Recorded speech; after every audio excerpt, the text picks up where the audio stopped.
What is up, ladies and gentlemen, boys and girls? It's your boy Goblin, and we're back once again with another episode of the Gobcast, a wonderful episode of the Gobcast. We're on the road to episode 50, and we're not too far off. Today, in episode 48, we've got a very, very special caller episode. Now, I'm not going to lie, I had a great question for you guys today.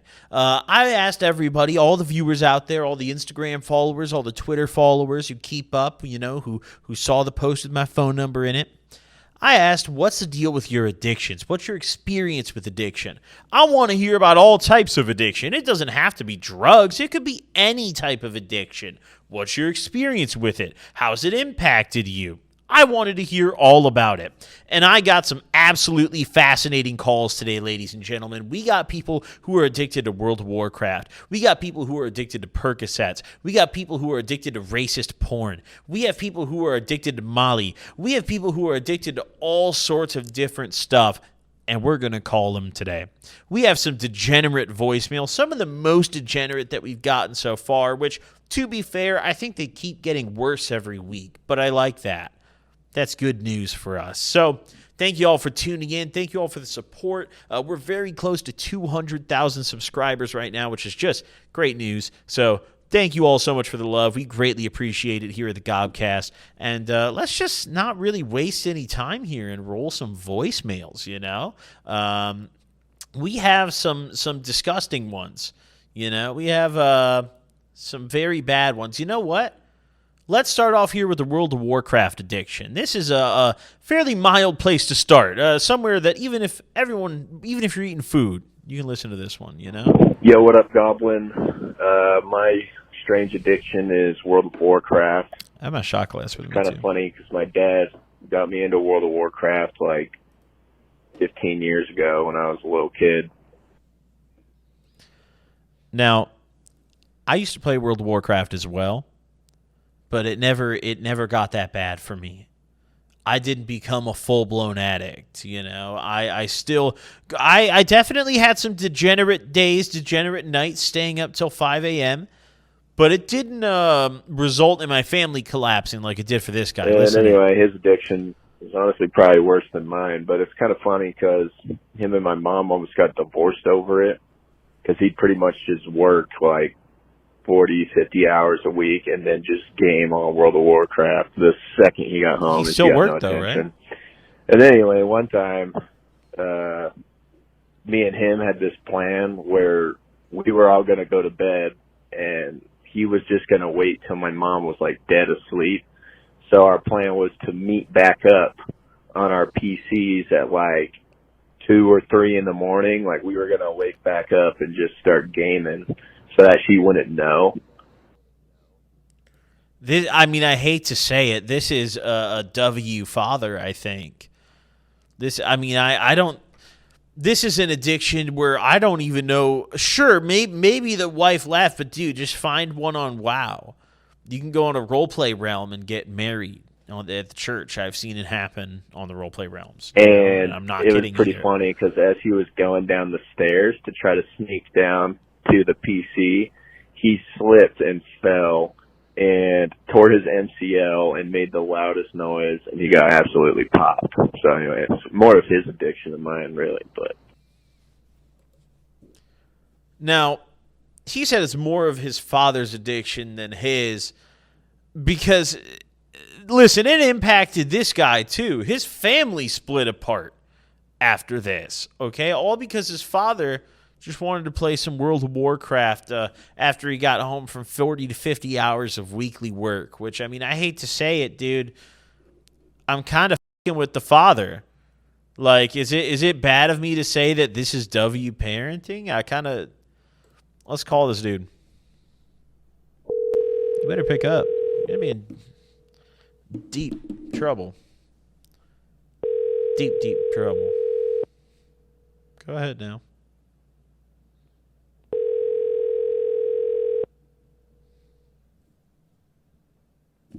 Your call has been forwarded to voicemail. The person you're... Yo, he went out of his way to decline it. Not only that was a quick decline. You could tell by the amount of rings. I've called a lot of people in my day. I know when someone declines my call manually, okay? Disrespectful scumbag, okay? I'm glad your mother left the picture. Unbelievable.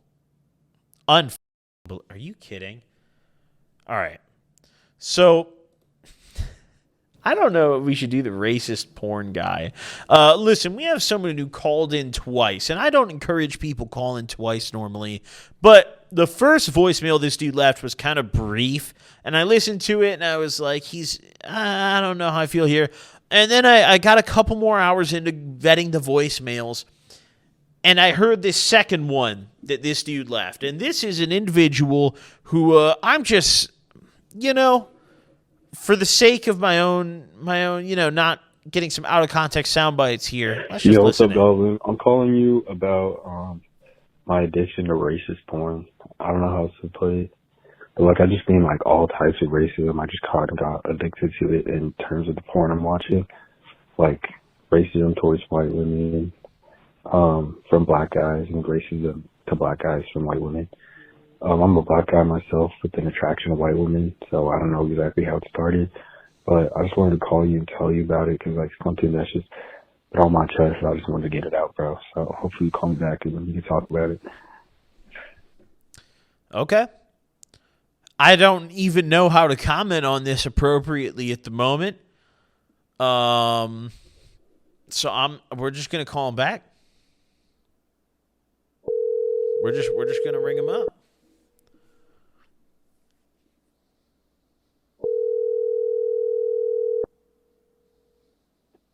Yo, Goblin, I'm at work right now, man. Oh, do you have a moment? Yeah. Give me 1 second. Okay. Well, he's at work. Yo, okay, hello, what's up?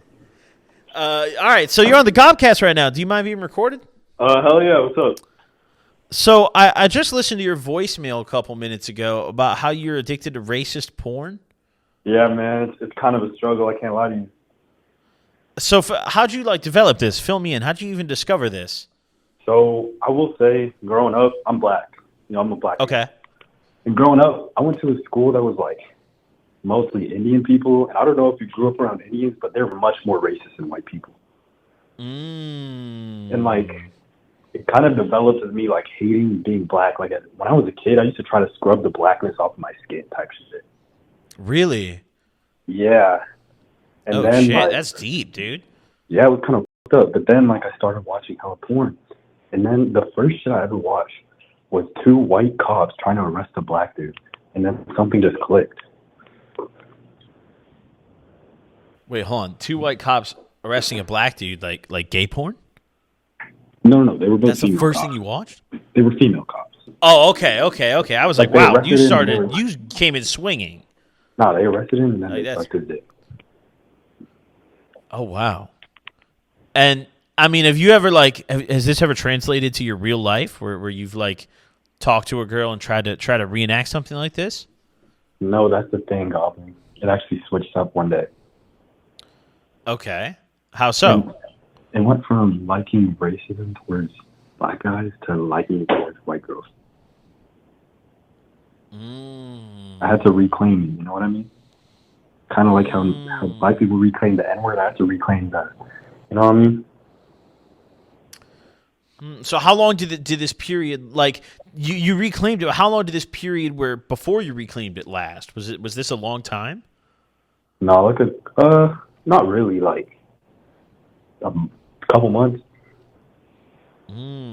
It sounds like there's just an overarching porn thing going on here. I mean, I've definitely chilled out. Okay, that's good.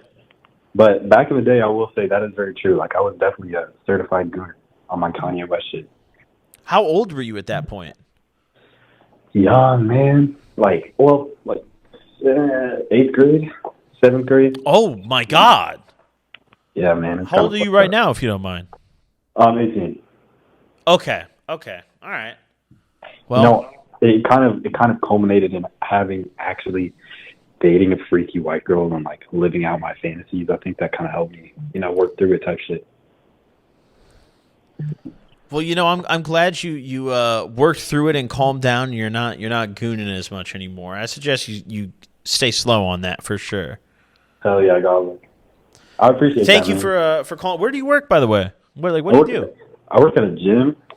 Oh, okay. It's a shitty purple gym, if you know what I mean. Ah, okay. All right. Yep. Planet Fitness? I can't say that. Okay. Yeah. Okay. Yep. Say less. Say less. Well, thank you for calling in and sharing. I appreciate it. I'm glad you recovered too. Dude, I fucking love your videos. Thank you for calling me back. Thank you. I feel Thank like because of you, I don't take hard drugs. That's great. I love to hear that. Have a great day, Goblin. You too. Bye-bye. Goodbye. You know, it's crazy hearing that. He sounded like, I mean, of course there's an element of like, yeah, it's funny, haha, but also there was an element of like, he sounded kind of serious there. And another part of it is like, I mean, dude, when I was young, I'm not much older than him. I'm 26 right now.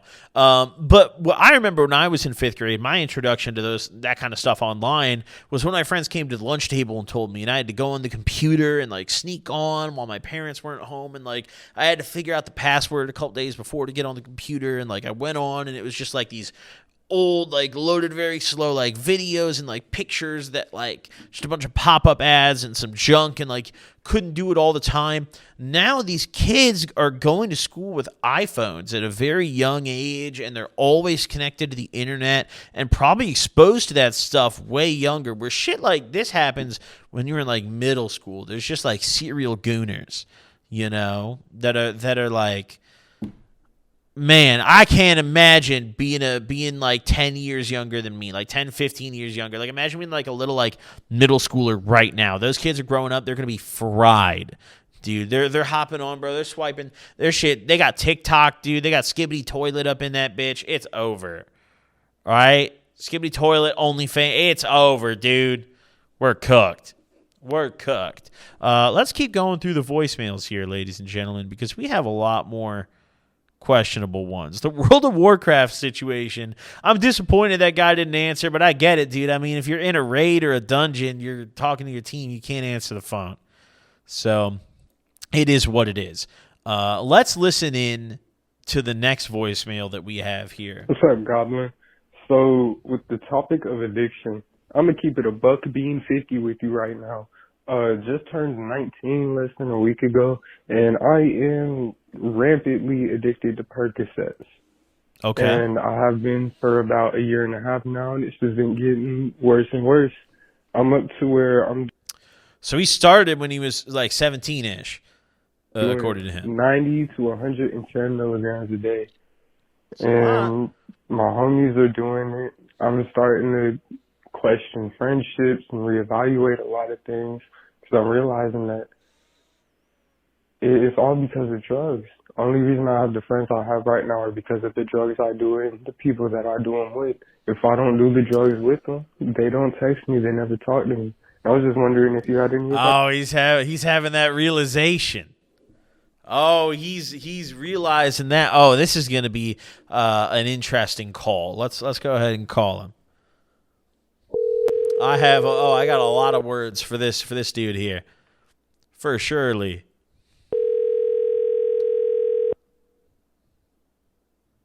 It's a good amount of perks to take every day too. 90 to 110 milligrams. That's nothing slight.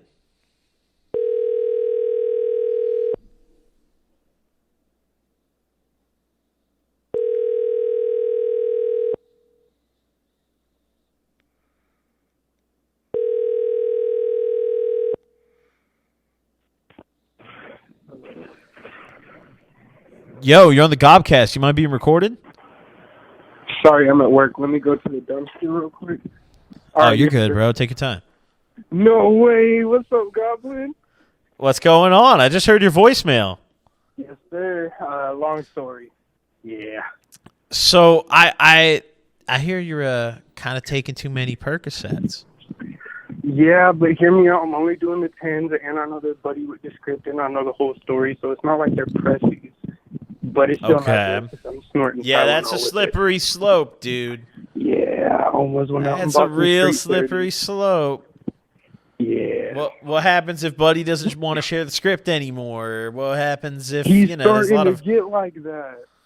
Exactly. Yeah. So I mean, then you're gonna want to go get your own script, which is gonna take some time. So what do you do in the meantime? That's slippery.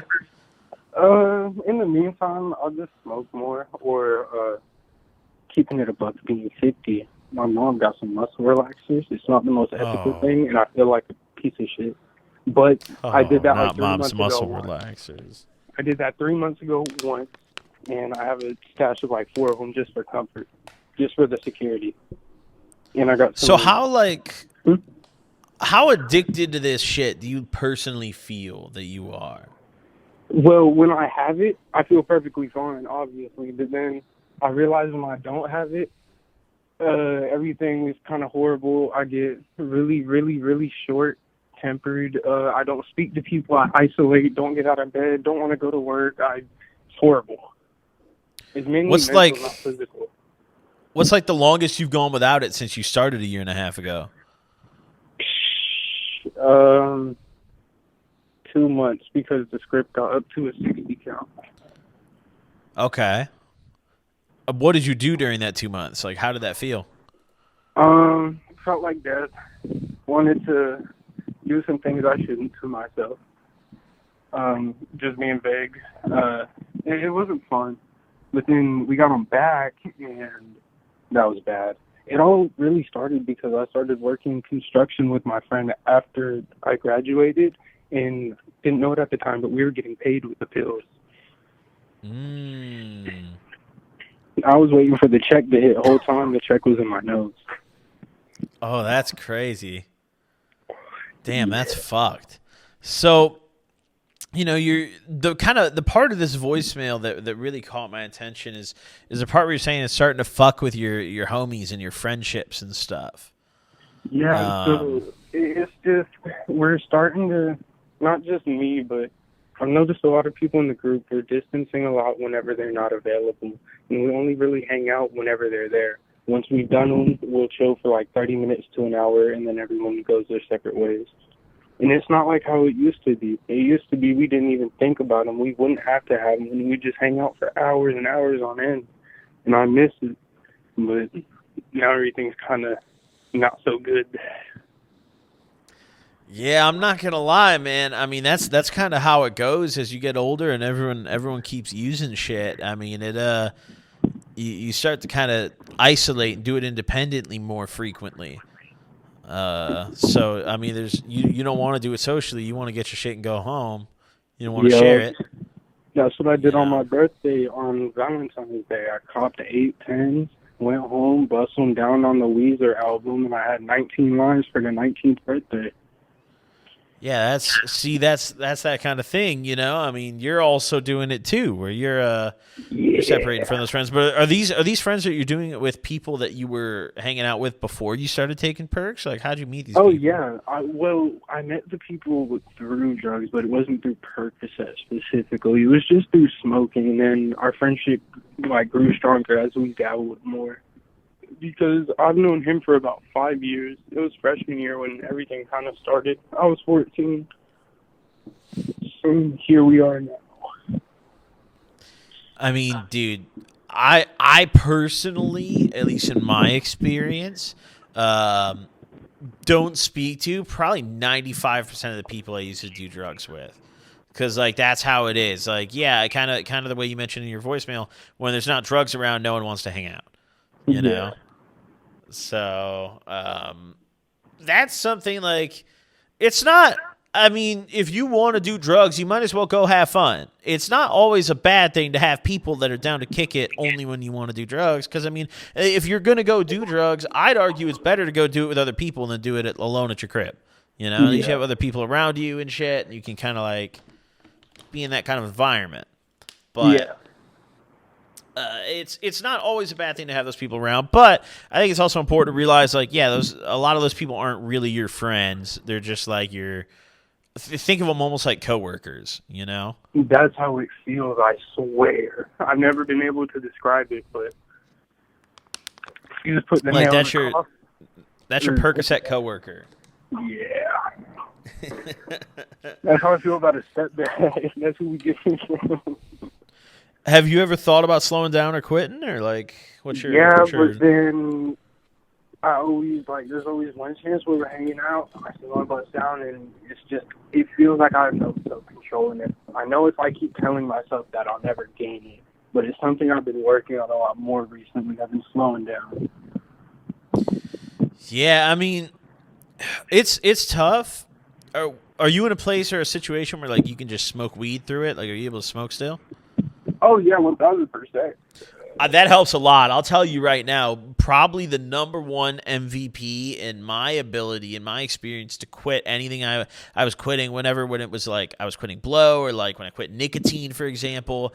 Dude, just get high as fuck. Get so high you fall asleep. I Like, just get gassed up and I play MW2 FFA. because the way I look at it is like whenever you quit something, so like let's say you quit Percocets, you're like, fuck, bro, I'm gonna go cold turkey tomorrow, right? There's like a timer that starts pretty much immediately of like, okay, how long are you gonna fucking fiend unbearably for it? Like you're gonna always think about it and kind of fiend a little bit. I still to this day fantasize about doing blow, dude. I'd love to do something right now, you know. But Mine's like Xanax. Xans, oh yeah, Xans are evil, dude. Yeah, I think about those a lot, but yeah, we won't talk about those too much either. But like the time period of like, let's say you quit Xanax, or like you want to quit Percocets for real. There's a timing that starts of like, okay, this is how long it's going to be that you are going to be feeding off your ass, and it's going to feel absolutely unbearable, and you just have to blow time as quick as you can in that period. There's nothing else that really makes it better. Like, there's no like, oh, do this. Oh, like, take this. It helps with withdrawals. Like, no, nothing really helps. You just have to blow as many days as you can until, like, your body gets back to normal, you know? Yeah, I gotta let my brain reset. So you just got to get high as fuck and fucking sleep a lot. Hell yeah. Take a few days off work.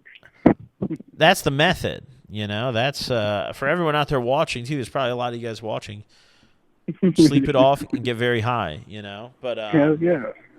Do you think you're gonna make like a serious attempt to slow down or quit anytime soon? Yes, because it's definitely getting in the way of other ventures that I want to go through. Like it's preventing me from making the kind of music that I want to. It's preventing me from making connections. Like I lost the chance at a feature with a damn killer like 2 days ago. He threw me the biggest bone in the world. He told me 1,200 originally. I told him my check was only 7. He said send me 7 when it hits. Sent him a screenshot of it. He's mad viral right now, dude. I know. I sent him a screenshot of it being 533, and he said send the 5. I didn't think it would be enough, so I bought 15 of them. Oh. Fumbled the bag completely. You tweaked. Yeah. You tweaked. It's okay though. It's all right. You know, you'll sober up. Maybe you guys will lock in the future. You know.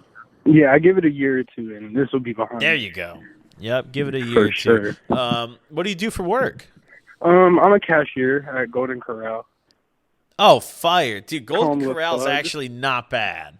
Bro, the pay is a lot better than I thought. I'm bringing anywhere from 5 to 7 home every 2 weeks, and it's my first ever job, like, legally. The food's pretty good, too. Bro, I swear, in the employee meal, $6.24 here. I've been to Golden Corral quite a few times, and it's not too shabby, dude. I'll fuck that shit up. Come to my location. Visit Florida. Are you like the host in the front who's like checking people in and stuff? Yep. So are you out back right now, and there's just a line forming, or what? I have another cashier covering me, but I told her my mom was calling me about my grandma being in the hospital, and I low-key been wrecking the RC back here. Oh, fuck. So they think you're out here. Cool. They think you're out here taking a real serious call about grandma. Oh, yeah, but I'm an active trust. Yo, you should come back in and really try to get the night off, bro. Go back in and be like, yo, she's it's code red. You know? I only have 2 more hours. I'm thugging. Oh, fuck it. They scheduled me for 3.5 hours today. What's the best dish at Golden Corral? Like, what's the number one dish thing? At Golden Corral, at my location, we have New York strips. You can get them grilled to your perfection, made to order right in front of you. That with some of the lime cilantro rice, put some poultry gravy on that. You're busting. Then you get the roll, and you gotta scoop the honey butter with it. Don't slide it on there with a knife. Nope, scoop it with the roll. Peak. Damn, I'm fucking I'm hungry now, dude. Fuck. Well, thank you for calling in, bro. I really appreciate it. Thanks for sharing your story. Yes, sir, I hope bro. you. I love I hope you quit those Percocets soon. I'm definitely going to. This is a big motivator for real. Because if you're serious enough to get a call back, then I really need to lock it in. Lock in. I appreciate you. Of course, bro. I appreciate you. Yep. You have a good one. Bye bye. Yes, sir. You too. Thank you. You know, I like that voicemail specifically because of the part where he asked about the friends and stuff. Because, yeah, it's totally true. I mean, the majority of my friends, just like I told him, that I used to get high with and do drugs with in high school weren't really my friends. And that's kind of the way it is, which isn't always a bad thing. I had a lot of fun with those people. I don't view that as like they wronged me or anything. That's totally cool. On the flip side of that, yeah, there's a lot of people that I would only hit up to do drugs with. There's still a lot of people on my phone that I only hit up to smoke weed with. I don't want to go get lunch with you, motherfucker.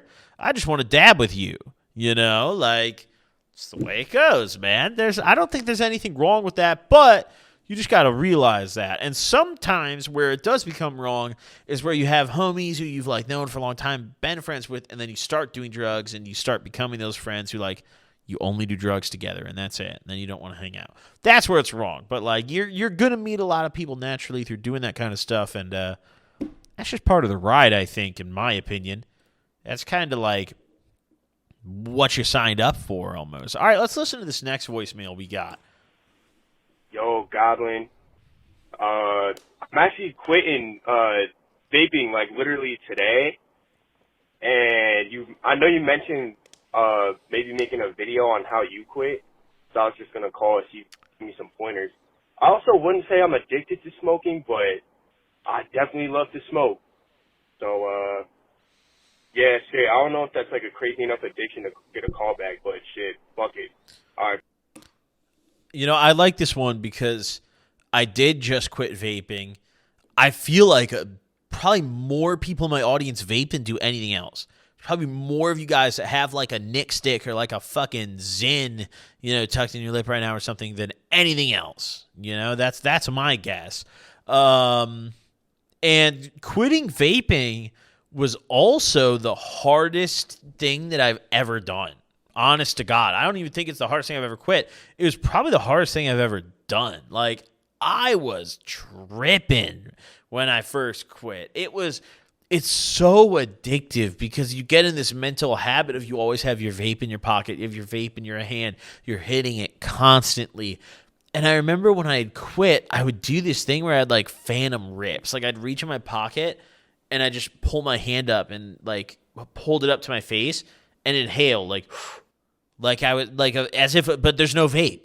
There's no vape there. And I wouldn't notice it until after I was done, like, doing the motion. I realized, like, wait, what the fuck? What did I just do? Because it was so passive to me while I was doing other things, like while I'm playing a game, while I'm watching something, I would just, like, passively pull out a vape, rip that shit. You guys probably, if you've been watching my podcast episodes for a while, I mean, surely you see on my old shows, dude, I used to slam the fucking Nick stick, dude. We were going crazy on that shit. One of the best decisions I ever made was quitting that, okay? But I am going to call this guy back because I do want to hear about this. Nicotine's no joke, dude. That shit's really addictive. It's really like, it's one of those habits where it's like, if you're going to pick it up. Yo, you're on the Gobcast. You mind being recorded? Nah, bro, I don't mind. Yo, I heard you got a nicotine addiction, dude. I used to, too. I'm I'm deep curious. in, dude. I'm deep in. I'm deep in with this shit, bro. Hell yeah. You just quit today? Yeah, I just quit. How long ago, like, exactly? Literally, like 24 hours ago. Okay, so you're one full day in. Like, you quit yesterday on Thursday. Yeah, one full day. Nice. And how you feeling right now? Fuck, I'm feeling like I need to hit some goddamn Nick. Yeah, that's the way it goes at first. Do you do you smoke weed? Do you have like a cart or anything? I smoke weed, but I put the carts down a while ago because that shit's kind of ass. I'm not gonna lie. I picked the carts back up when I first quit vaping, specifically as a crutch. And I'm not saying like if you don't smoke weed at all, you should do that. But in your case, like you used to smoke carts, you already smoke weed, bro. They're helpful when you're quitting. Do Yeah, you I ever remember. do you like reach in your pocket or like try to grab a vape and it's not there? Bro, yes, bro. I got the worst fucking ADHD. I'm like, I always need some shit to like stimulate my fucking mind, I guess. I've been doing this shit for like 4 years, bro. How does it make your like brain feel when you reach in there and you realize there's not a vape after you go for it? Damn, that's a fucking great question. Like, damn. Like, fuck, where's that shit at, yo? Are you like But tweaking out? Like, are you Nah, just tripping about it? not full tweak. Cause I mean, honestly, when I'm at work, I'm busy as shit. So when I'm busy as Yep. shit, it kind of keeps my mind off of it. What I'm scared about is like when I'm literally sitting there doing nothing, just like, oh, like shit, dude. But you know, Yeah. all my friends are doing it, and I think that's gonna really help. Cause I only hang out with like 4 or 5 like of the same homies like all the fucking time, and we're all chucking them. So I think that's gonna help a lot. Cause being around that shit and trying to quit is just impossible. Like I've tried that shit before, it just doesn't work. So what happens if one of the homies folds and he goes and cops one and brings it around? We're all gonna fucking Jay his ass. Gonna fucking jump All him. I'm gonna say is you just gotta be prepared to do it for you. I know, I'm doing it for me. Because like the odds of like a group of like 4 or 5 homies all quitting on the first try, good luck, dude. Nah, That's all I'm saying on that. I do. If I had to guess, I think one of my homies is absolutely gonna fail. He's absolutely gonna fail. Why is But that? nah, I'm doing it for me, bro. I fucking cough every day, bro. And I don't know if it's from the weed or if it's from the stick. I think the weed still definitely I still cough shit up. I quit You do? last July, the beginning of like end of last June / beginning of July. And I still to this day cough shit up. So I think it's the weed partially. But it's way better, bro. I'll tell you right now from personal experience, my breathing is like it's improved tenfold, dude. I can breathe. My bong rip ability is unbelievable. Like Bong rip ability?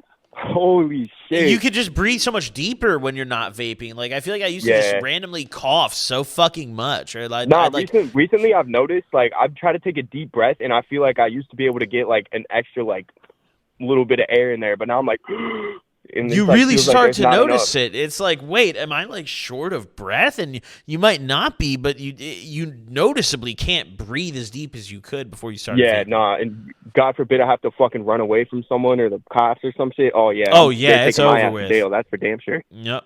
Mm-hmm.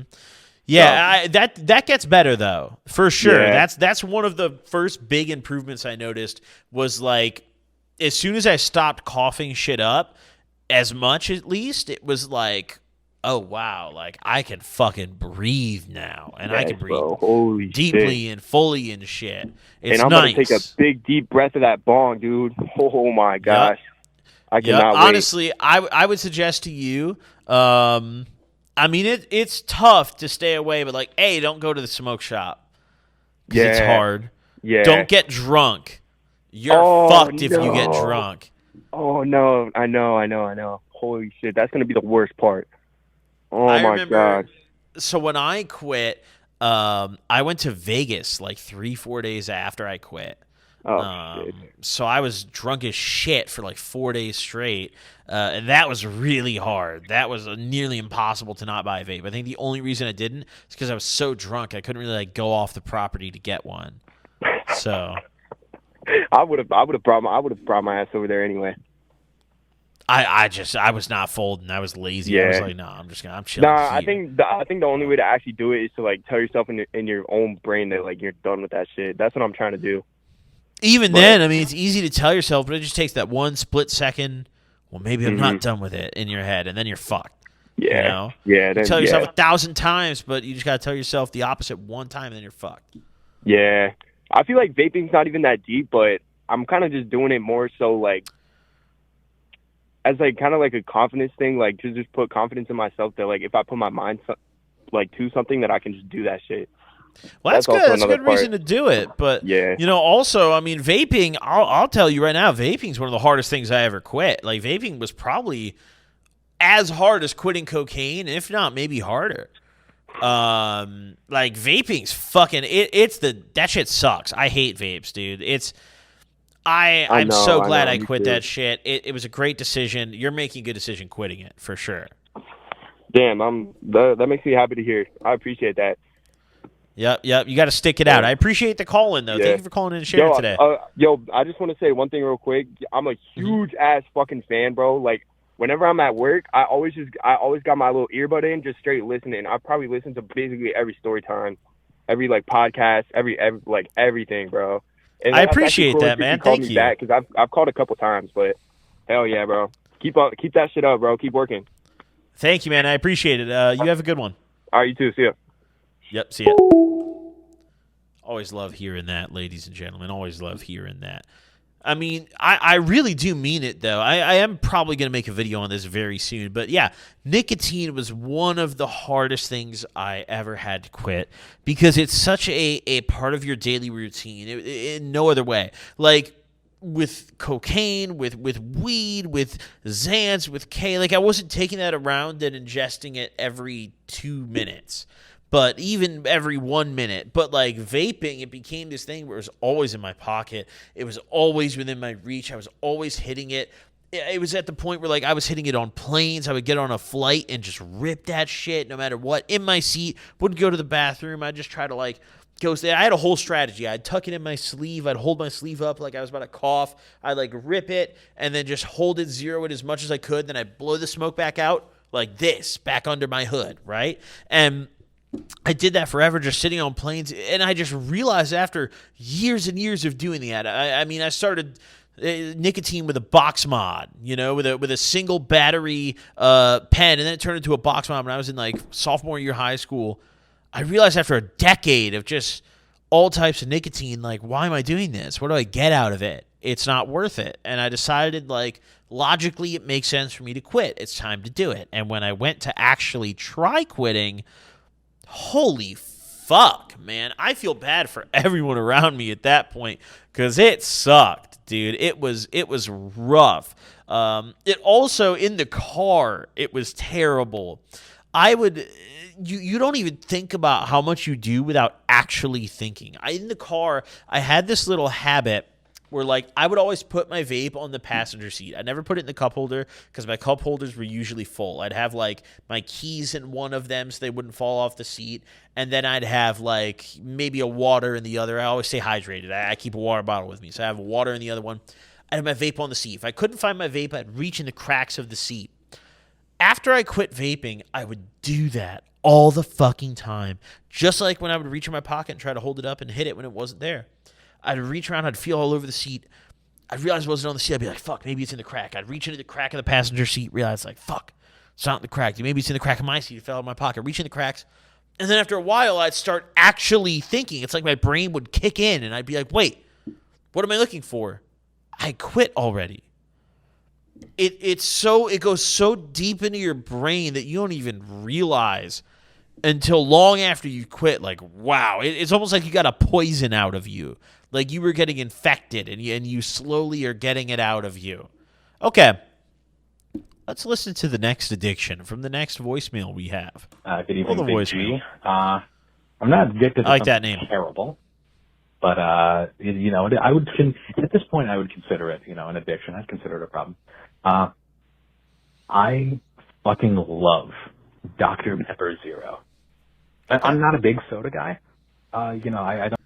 I'm going to say right now that's one of the best diet soda picks you can make, by the way. There's a lot of great options out there. Dr. Pepper Zero tastes spot on, dude. Just I don't really money. like Coke.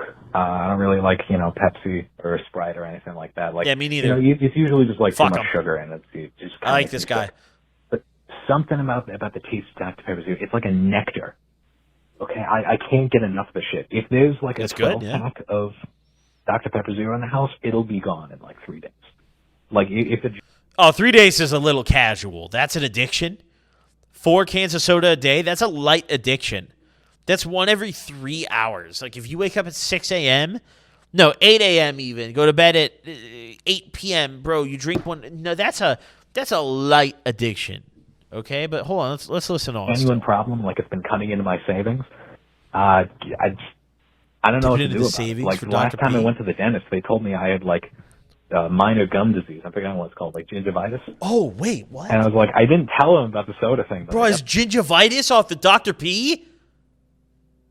Okay, actually, that changed the dynamic. At first, I was like, this dude is kind of tweaking. I don't even know if this is a real addiction. I like Dr. Pepper, so I support him. But after hearing he has gum disease off the Doc P, things are changing. You need to stop sipping now. You have gingivitis. I don't even know. What the fuck is gingivitis? Hello? Yo, you're on the Gobcast. You mind being recorded? No, I don't. Yo, I heard you're hooked on Dr. Pepper Zero. Yeah, that's true. You caught me at a bad time. I'm clocking into work. Oh shit. Okay. Do you have a minute or no? I got a minute. I got like 30 minutes before my shift starts. What's up? Oh, beautiful. Okay. All right. So wait, fill me in on this though. Like, when did you discover your love for Dr. P Zero?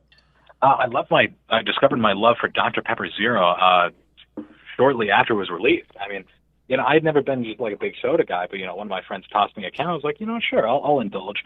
And then, I don't know, life-changing experience. It was like spiritual, man. I'm telling you. Did you ever drink like normal Dr. Pepper before that, or like is the Zero just something special? This is Zero's just something special. I don't know what it is. It hits different, man. Okay, beautiful. You got to hop on this, man. I'm telling you. I mean, I will say better than the crack. Dr. Pepper. Dr. Pepper's my favorite soda. Okay, you're a man of taste. I didn't know that. So when I heard your voicemail, I was intrigued because Dr. Pepper is my favorite soda. And I've had the Zero. So much better. And the Zero's great. It is pretty spot on to the normal. It's a little different though. Like you can tell there's something missing. Like I'm missing. I'd argue the exact opposite. I don't think there's something missing. I think there's something missing from the original Dr. Pepper. If you had the original Dr. Pepper, no, don't give me that noise. Don't give me that noise. You know I'm right. I don't know if you're right. I don't know that. You know in your heart of hearts that I'm correct. Yes, you do. Well, wait, hold on. Let's slow up for a minute. How many cans of Dr. P do you drink a day? I've been cutting back, recently because I recognize when I went to the dentist like last week and they told me I was getting gingivitis. I was like, okay, I've got a problem here. But how old are you? I'm like 18. Oh, that's very young to have gingivitis. I'd argue that's a pretty normal age to have gingivitis. Some people have fucked up. I don't even know what gingivitis is. Is that a normal age? It's like the thing you get before you actually get gum disease. It's like reverse. Okay, so wait, maybe that is normal. I was I like the thing is I like have a job and everything. I'm buying Dr. Pepper out of my own pocket. Okay. When there is Dr. Pepper in the house, I'm not going to lie to you. I'm drinking like 3 a day. Like it's rough. Are you in a place where Dr. Pepper's expensive? Dr. Pepper isn't particularly. It's like the grocery store near my house pays for like $8, something like that. I think that's like the cheapest in town. But I mean, that's still it's still quite a bit. I'm drinking. That's a good chunk, yeah. Yeah, it's a good chunk. So, do you plan to slow down? Have you tried to slow down? I'm trying to slow down because I kind of like my teeth. But you can't. Why not cold turkey it? I mean, this isn't something you're like. I can't cold turkey the Dr. Pepper Zero. I hold too much love for the Dr. Pepper Zero, man. It's too much. You can't switch to like a flavored water or something? There's no flavored water that's going to be like Dr. Pepper Zero. That's insanity. That's insanity. Well, yeah, I mean, it's not going to be like anything near, but it's still, you could get it carbonated like a seltzer, and then put a little flavor in there and like have something remotely close that won't give you gum disease. Maybe. I don't think there's anything is gonna hit quite as hard as Dr. Pepper Zero without gum disease. I think I got to cut back, a little bit. But I don't think I got to go cold turkey. It sounds like you're just willing to face the consequences, is what I'm hearing. I mean, it sounds like I'm willing to risk it all for a Nebraska dollar. Okay. Is there anything else you're addicted to? Like, do you have an addictive personality, or is it only this Dr. Pepper? Oh, Fent. No, I'm fucking with you. Yeah, I was about to say I'm intrigued there. I have some questions, but I'm fucking with you. I got that vibe. Well, I hope you quit Dr. Pepper soon. I hope you, for the sake of your gums and your teeth, that you quit soon. Sober up. I'm working on it. I'm working on it. Where do you work at? What do you do for work? I work as a stagehand. I do setups for like theatrical events, like plays and musicals and that sort of stuff, like political rallies. What's the number one theatrical event right now? What's everyone got to go see? Number one theatrical event right now? Well, I can't speak for the number one, but I just worked on Dancing with the Stars live. Not a very good show, I'll tell you that much. The tickets were like $200. That was some bullshit. That's expensive. Not worth it. Who's worth it. Who's the biggest star? Like who's their like headliner? None of them, brother. Oh. It was all like contestants of The Bachelor. I looked it up. It was some bullshit. Could you get me on there? I could try. I could call up the tour. Hey, man, tell them to email me, dude. My shit's in my bio. Yeah, tell them to email me. Yeah, fuck it. I'd do it. I would happily go on Dancing with the Stars for free. I would do it for free for sure. That would be lit. I'd pay to see that. There you go. Hey, well, either way, thanks for calling in and sharing your experience with Dr. Pepper addiction. I appreciate you. Of course, man. It was fucking fantastic to hear from you. I'm a huge fan. Thank you so much. I appreciate the support, man. Hey, you have a good one. Yeah, you too. Bye. Bye-bye. Dr. Pepper is a good choice of soda. I've discussed publicly probably a million times at this point where my soda preferences lie. Dr. Pepper's at the top of the chart, of course. I think Sprite's pretty good. Coca-Cola can fuck off. The problem with Coke is the moment, listen, you pull it out of the fridge, you leave it out for more than probably 120 seconds, and it's blown. It's over. It has to be completely ice cold or it's fucked. Even if you put it in a glass with ice, it doesn't matter because the moment any Coca-Cola mixes with ice, it's like a poison. It just completely changes the chemical formation of the Coca-Cola, ruins it. Even a McDonald's Coke, which is drinkable at best, is just not sufficient. Okay? Dr. Pepper stands on top. So Zero's still a good pick and everything. I think you could do better there. But either way, we have more calls today, ladies and gentlemen. We have more calls today. We have someone named James who's calling in from Maine, and he's been addicted to Kratom for 7 years. Now, before I play this voicemail, I just want to explain why I'm taking it. The reason I'm taking it is Kratom's an important one to talk about. This is a substance that is legal in smoke shops, and now they have what they're calling this 7-O-hydroxy stuff, and a lot of brands are trying to market it in a way where they're saying, oh, it's related to Kratom. It's not. It's totally synthetic. It's a completely different ballgame. But this stuff, Kratom, in a similar vein to that, is also still addictive, still sold in smoke shops, and a lot of people don't view it that way. A lot of people think like, oh, it's Kratom, and it is like the lesser of two evils for opiate addicts. But as you're about to hear from this guy, he's just formed a new addiction to replace his old one. Hey, Goblin. My name is James. I'm 26 years old, and I live in Maine. I have been addicted to Kratom for like 7 years now. I've been taking it every day, probably for 6 years. I would say I do probably like an ounce a day. I started using it because I used to be really into like Percocets and like Vicodins and whatnot. Then this lady at my job introduced me to Kratom. This was back when I was 19. And ever since then, I just haven't stopped. I wouldn't really consider it to be the worst addiction. It really helps me get through the day. I've been like, without it, I just feel like depressed. I don't have any motivation, energy, and I just really need it for when I do pretty much anything. I've also been arguably an alcoholic now for about 5 years.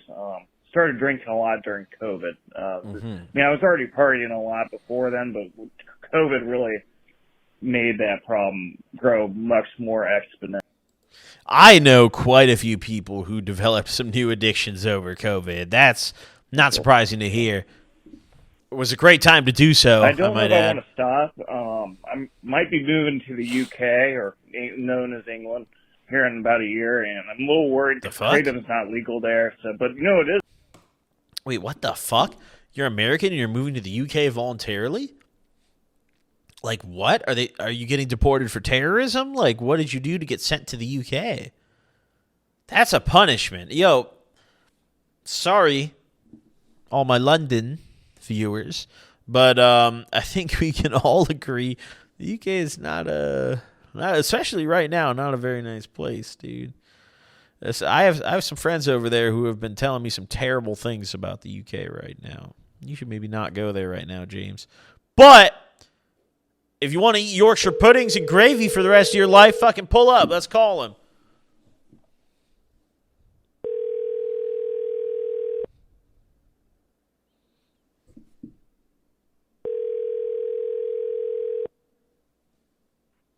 Yeah, hello. Yo, you're on the Gobcast. You mind being recorded? Yeah, it's fine, bro. How's it going? Yo, pretty good. How about you? Oh, good. Just grabbing some dinner. Oh shit! Am I interrupting? Do you have some time? No, I got time.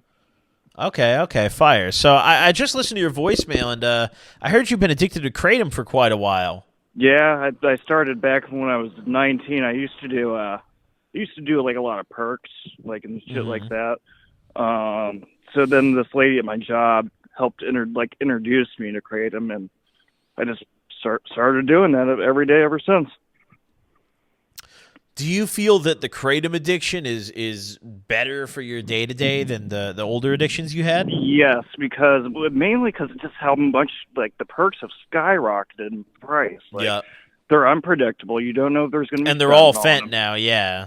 Yeah, I've been watching your videos, man, for like eight or 9 years. Hey, well, thank you, bro. I appreciate that. You know what's funny? We both have the same birthday.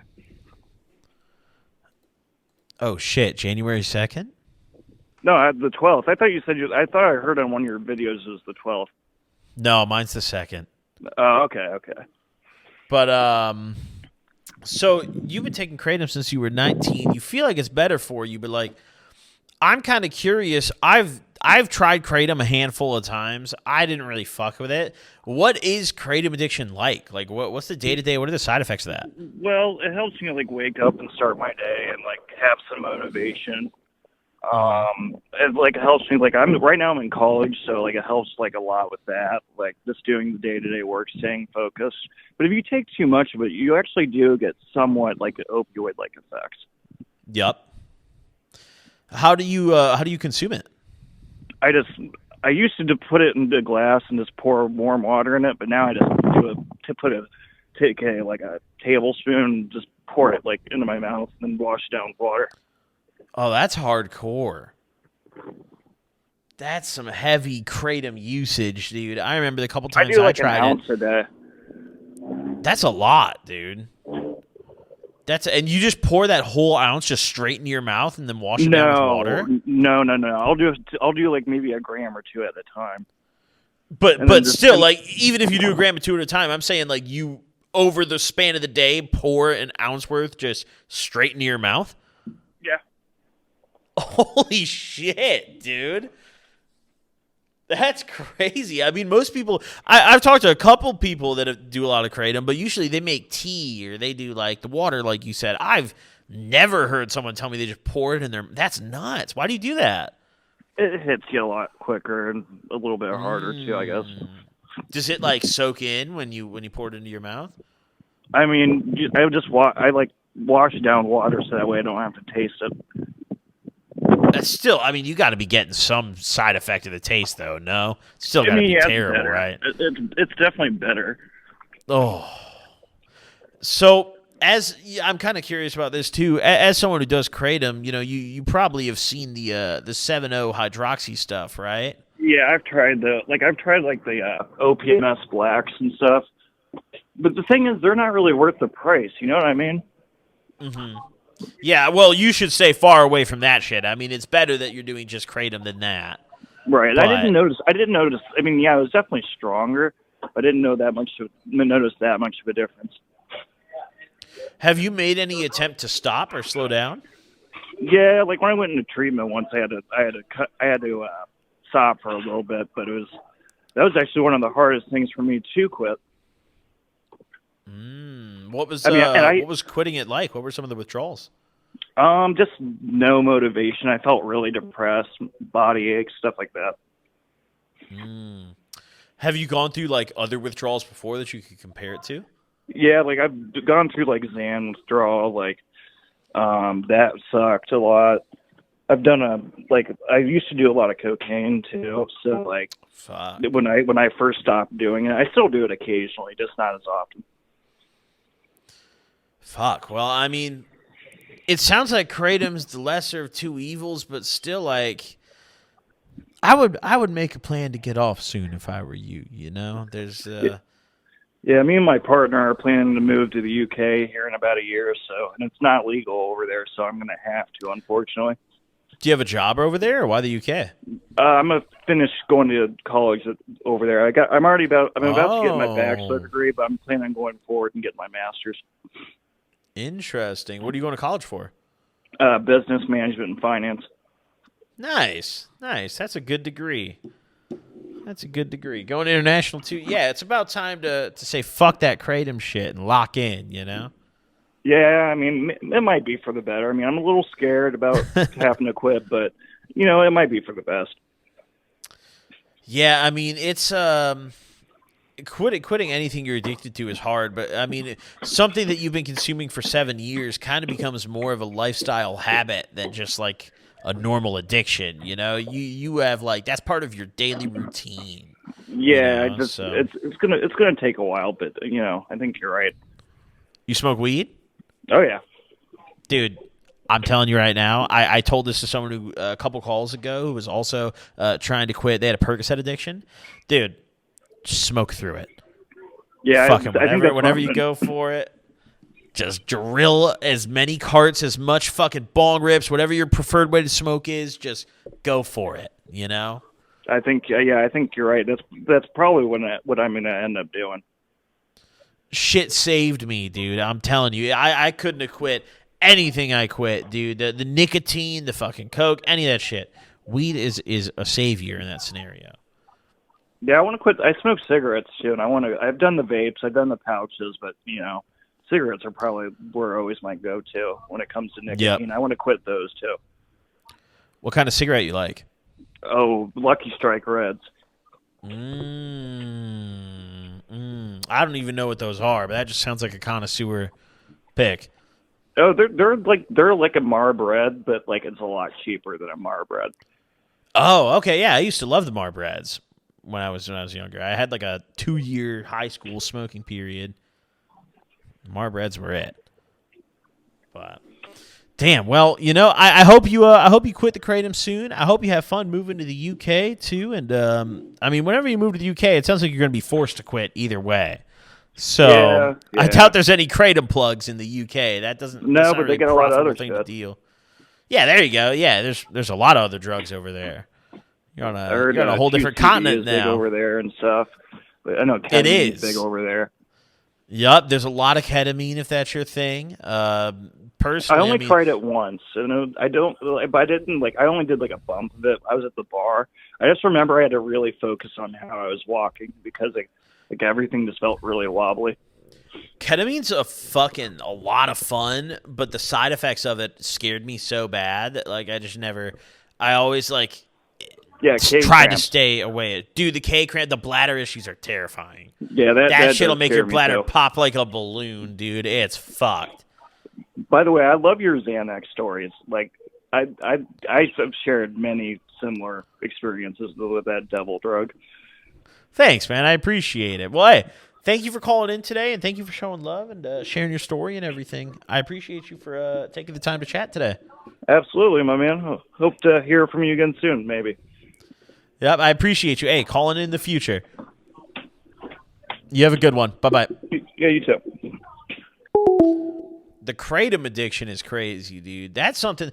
It's so crazy how it seems like just as time goes by, there's more and more addictive things that you can go to a smoke shop and just buy with no regulation. And there's at first it seems like it just started with weed products, which in my opinion, I'm okay with. Like Delta 8, Altnoids, they're not for me, but like, okay, it's still a weed product, weed-related product at the end of the day. then the shroom stuff and the 7-hydroxy started coming into stores.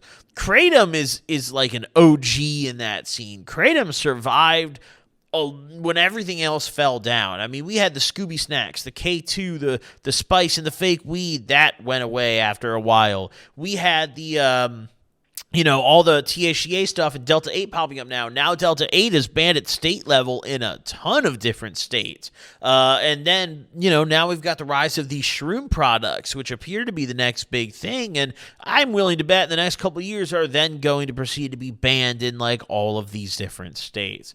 And we'll probably see in a couple of years what the next big thing is. But Kratom has survived all of those waves. Kratom is stuck around. It's natural. I feel like the reason Kratom is stuck around is honestly mainly because lawmakers just don't really know what it is. They're like, oh, it's this natural like plant. Who cares? Let people get it. But it's addictive. I feel like there's no reason that someone should consume Kratom unless in this guy's scenario, if you're someone like him where you're quitting harder opiates, Kratom is a valid step down, but you're just replacing it with another addiction. You have a problem still at the end of the day. So, Kratom is tough, dude. Kratom is tough. Either way, we have many more voicemails today. The next voicemail we're going to listen to is someone who's addicted to Molly, and they claim it ruined their career at Sonic Drive-In, which, I'm going to be upfront. I think you're okay, buddy. That's.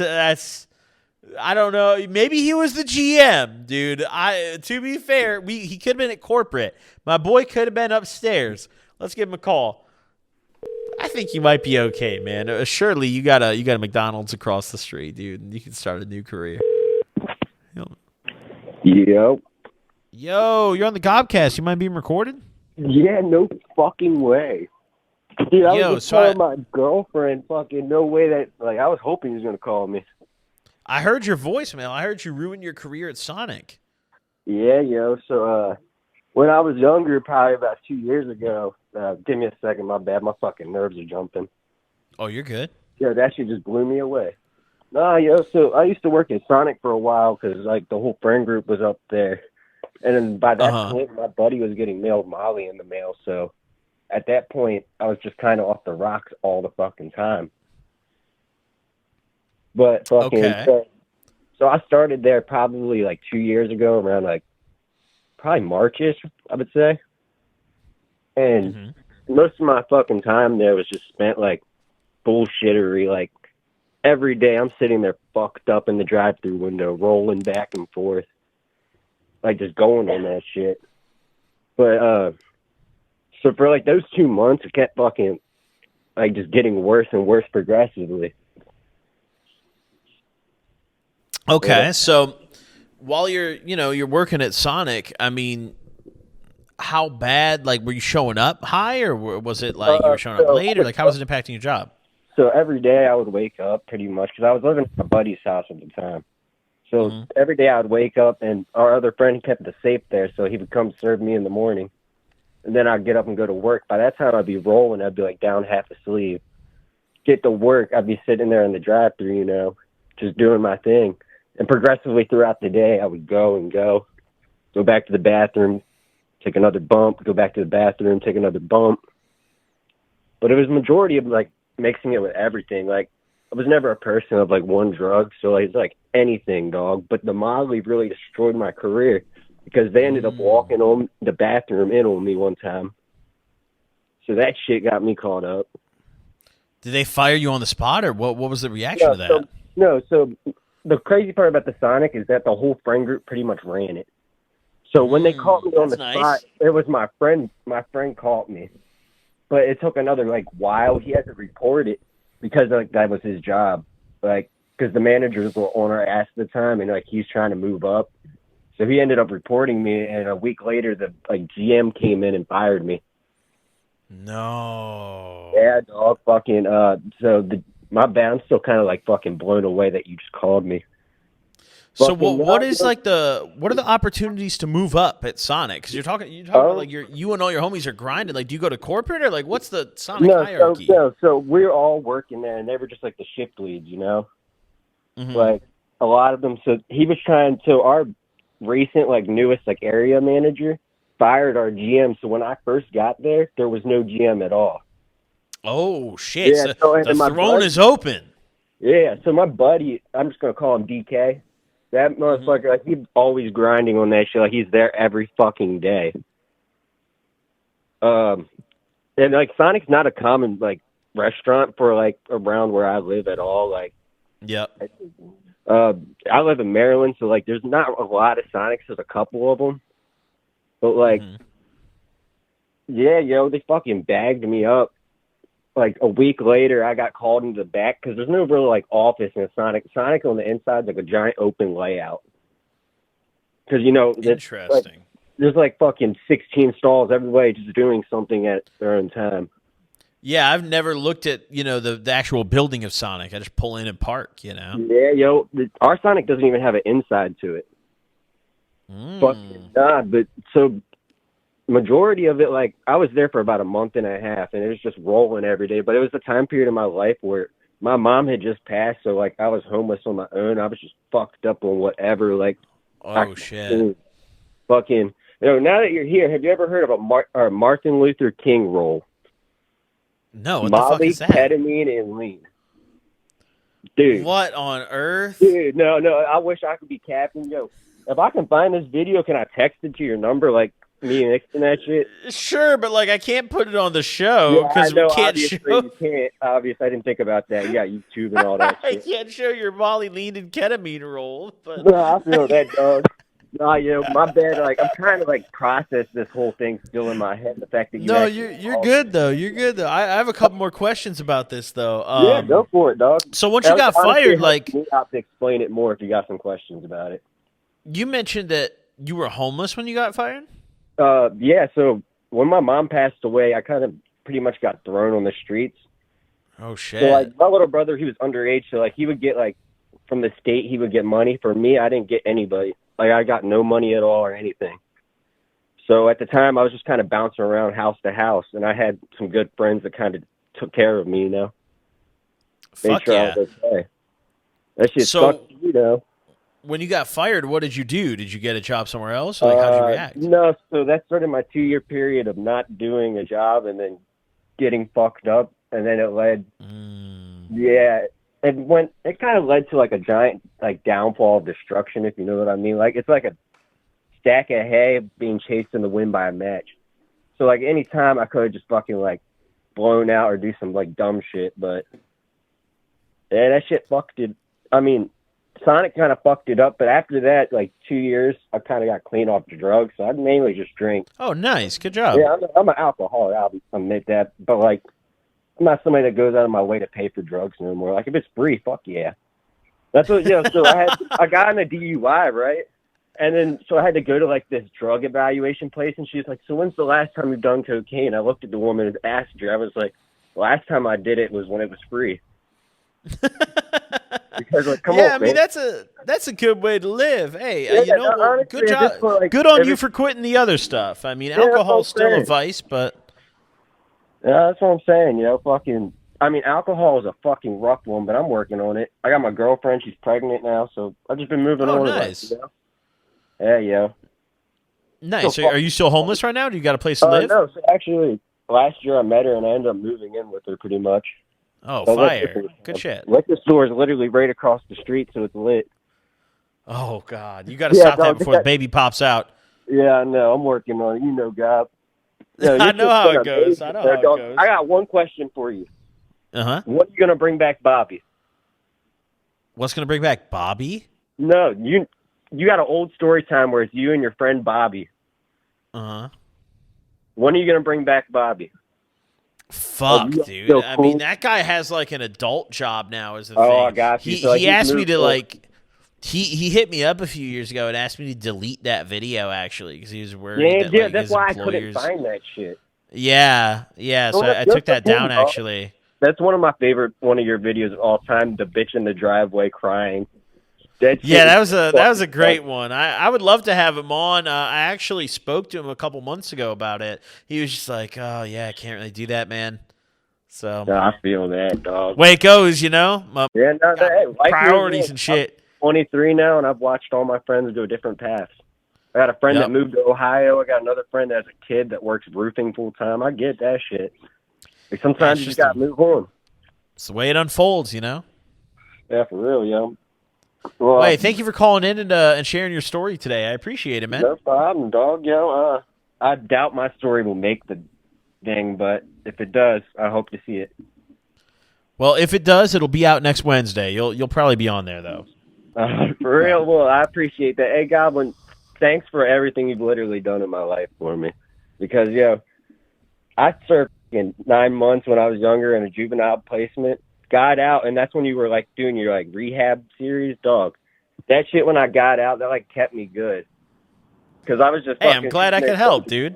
No, I appreciate it. You kept me joy throughout the years. Thanks, dog. Well, thanks for supporting, bro. I really appreciate the love, dude. No problem, yo. Stay safe, dog. Take it easy. Yep, you as well. Appreciate you. Bye-bye.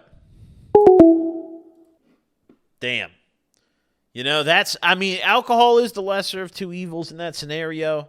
But, like, liquor store across the street, baby on the way. To be fair, though, I understand the situation more now. He was like, I f***ed up my career at Sonic. I'm sitting there, I'm like, you're probably fine. Then he told me he was homeless. And it's like, oh, actually, you did need that Sonic job. So, like, okay. You do, like, that's a scenario where it's like, you do need that shit. Like, all right, I feel kind of bad now. But either way, a good ending to the story by the sounds of it. Or on the way to a good ending, maybe. We're working on it. We got some more voicemails, though. You think we're done here? We're not done yet. We have someone who called in and just didn't follow the prompt whatsoever. They called in and left an angry voicemail talking about how someone's their girl. Let's listen. Yo, what's up, Goblin? Basically what happened was this dude was my girl, and I was texting him over the internet. He gave me the address, I pulled up. His dad answered the door when I knocked. I didn't even knock aggressively or nothing. Not a word about addiction here, by the way. And I was like, hey, man, your son, my girl, here to beat his ass, because he told me he couldn't beat his ass. And they basically just jumped the out of me, beat the shit out of me. I was on their property, so it was low-key, like, understandable. And then the dad died, like, a week later, like, the exact week later. He just jumped me. I got brain bleeds, cracked ribs. Oh, my God. The dad died. You were the last person on earth that he took his anger out on. Think about that. You were the vessel to take all of his angry energy before he passed. That's crazy. No, we got to call this guy. Your call has been forwarded to voicemail. God damn it, straight to voicemail. I love this one. His phone's off because he's got a brain bleed, bro. He's probably in the hospital dealing with it right now, dude. Unconscious and shit. Listen, I can't believe this one. Just completely nothing to do with the topic. No mention of addiction. Just like, this guy was f***ing my girl. First off, let's talk a little about this here. If someone's f***ing your girl, that's their girl now. Okay, there's no point going fighting the guy. You got to just wipe your hands clean, because even, let's say, best case, like, in your head when you go and fight that person, you're probably thinking like, oh, I'm gonna beat his ass short, he's gonna f me, I win her back. Okay, he still hit. You have to live with that guilt for the rest of your life. He hit. She was supposed to be yours, and he hit. Okay, so you're gonna have to live with that. Okay, me personally, that would bother me a lot. Okay, on top of that, she's probably just going to do it again. Like, how possibly is that? Like, she already decided she was going to cheat on you before, but suddenly seeing you win a fist fight against the guy she cheated with would change her mind? Like, no, probably not. She's just going to do that shit again, but with, like, a UFC fighter, and then you can't show up at his house and fight. You're just cooked. So, I don't know. Yeah, I mean, if my bitch cheats on me with, like, Tony Ferguson, dude, he's just going to knock me unconscious, and that's it, dude. I hope he chokes her out while he's at it, dude. That bitch, but personally, I'm not showing up and knocking on anyone's door and trying to fight. That's not what I'm trying to do. Why this guy's phone is off, I couldn't tell you, though. You shouldn't call into the show and then disable your phone. That's not what you should do. Let's listen to the next voicemail, though. This is someone who used to be smoking weed and stuff and then quit doing everything because they got addicted to a mobile game, which I think is very interesting. Let's listen in. I don't know. You've just been talking about addictions on your story. I think I have a pretty weird addiction right now. I stopped doing like every substance besides marijuana because of a mobile game. This mobile game like cured me, and I'm addicted to the mobile game now. It's pretty fire. It's pretty cool. It's like Pokemon Go, but for music. Yeah, give me a call back. So this guy's addicted to a Pokemon Go like video game, and he stopped doing every substance besides weed because of this game. I'm seeing this as a net positive, though, because he described it as Pokemon Go, and in my head, I'm hearing like, dude, you're going outside and you're just smoking weed and you quit your other drugs. This is a net win. This is a W addiction, I feel like, which actually reminds me, dude, I should play Pokemon Go. I live in LA now. There's probably so many Pokemon in this dense-ass shithole. There's probably like 5 million Pokemon within a mile radius of me, dude. Damn, I should hop on that. Thanks for reminding me about Pokemon Go, dude. I really appreciate it. It sounds like his life is going well. I feel like if I call him back, I'm just going to be the devil on his shoulder. I'm going to be like, hey, dude, have you thought of relapsing? You know? And I don't know if I want to do that to him. So we're actually just going to roll the next voicemail on that one. I'm just going to say congratulations for becoming addicted to that mobile game. You know? Yo, Gabi. This is literally right off the top, by the way. This is the newest voicemail we have. My addiction, a little dark. It's picking my nose and eating the boogers. I've been addicted to it since I was probably like 3 years old, so. Yeah, let me know. I've tried to stop a bajillion times. I literally just did. See, let me tell you guys the reason. There was this kid that I used to hang out with, bro. His name was Zach. He used to eat his boogers. And when we were in elementary school, that was like, oh, we just laugh at him for it. Then we got to middle school, and it was like, okay, you're pretty weird, dude. You're still doing that. Then we got to high school, and it's like, yo, like, someone needs to take this kid out back and crack him over the head with a bat, bro. I don't want to see this again at the lunch table. You know? Make sure the bat is metal. Listen, that's a habit. That's a habit. I just said, why the f*** did I say habit? That's a habit you got to shake when you get older. Like, I think the moment your balls drop, that becomes inexcusable, especially to be doing in public. Listen, dude, whatever you do in private is up to you, okay? Like, pick your nose is still gross, but do it on your own time at least, okay? This guy, just the way his voice sounded on the voicemail, I'm getting the vibe this dude is, like, pushing 30 and, like, picking his nose on the public transit. You know, that's the kind of guy this dude sounded like calling in there. Just a demon.